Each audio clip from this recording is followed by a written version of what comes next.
Assalomu alaykum. Mana bugungi Dambog'dagi obyektimiz Arzik Padmaya. Mana Arzik poddozdan oldingi holati, cho'rnoy holati. Mana shu holatda 2 kilo berib, shpoklovka berib qolsa ham bo'ladi. Yaxshiroq ishlaydi. Bundan keyin bir qator pardoz beramiz. Uni obzorini tashlaymiz.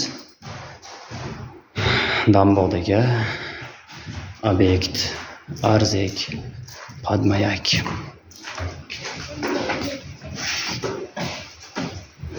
Mana ikkinchi xonamiz.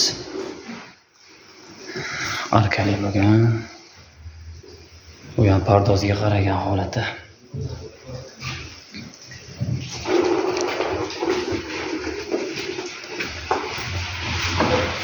Orvasta poch. Bu yerda mayak bo'lgan bor. İş jarayoni bu yerda. Mana tarafda ustamiz, işte savdo bo'lgan. Bu yerda mana kapusta, stopcha,